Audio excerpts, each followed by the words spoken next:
राष्ट्रियताको सन्दर्भमा तपाईको मिसन चाहिँ के हुन्छ? Buddha born in Nepal.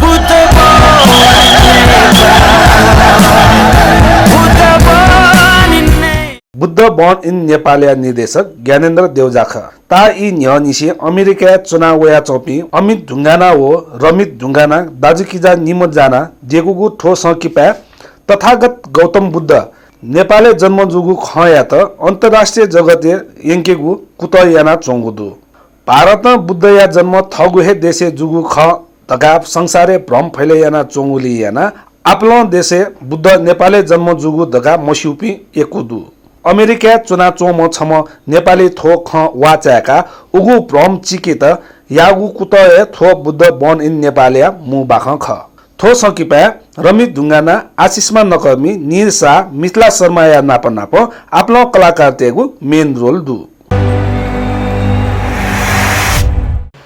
धन्यवाद।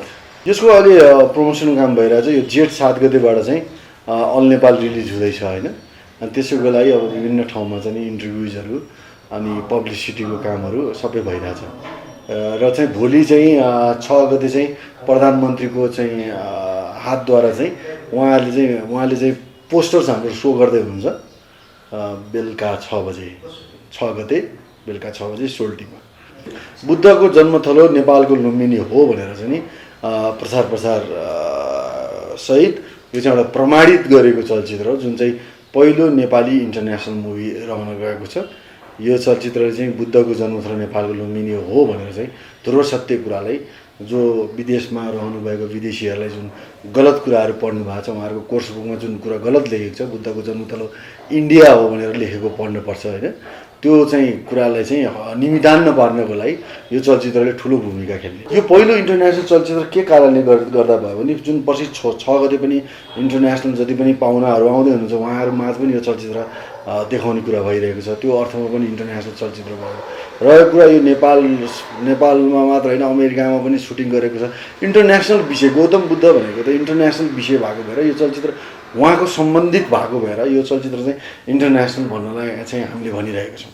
अब यो यस्तो छ यो चलचित्र व्यापारिक रूपमा सफल असफल यो भोलिको कुरा हो। तर यो चलचित्रले जुन माग छ यो जुन संसारभरिमा जुन चाहिँ गलत कुरा पढाइरहेको छ जुन कोर्स बुक छ त्यो चाहिँ चेन्ज गर्नको लागि जुन एउटा माग छ त्यो चाहिँ मलाई जहाँसम्म लाग्छ अहिले चाहिँ ठुलो गेम खेल्दैछ। किनभने प्रधानमन्त्रीबाट पनि अस्ति चाहिँ उहाँको भाषणमा उहाँले के भन्नुभएको छ भने अबको बुद्ध जयन्तीपछि चाहिँ संसारभरिका ती देशमा जहाँ चाहिँ गलत कुरा पढाइरहेको छ त्यो चाहिँ अब हामी चाहिँ डिप्लोमेटिक मिसन अन्तर्गत चाहिँ हामी त्यसलाई चाहिँ सच्याउने काम गर्छौँ।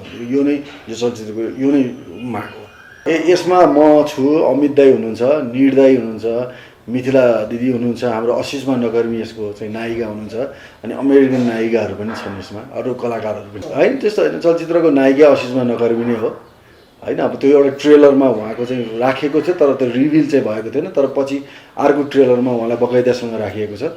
पोस्टर्सहरूमा पनि भोलि लाग्ने पोस्टरमा पनि अशिषमा नगर्मी नै हुनुहुन्छ। यो चलचित्रको नायिकै नै अशिषमा नगर्मी नै हो।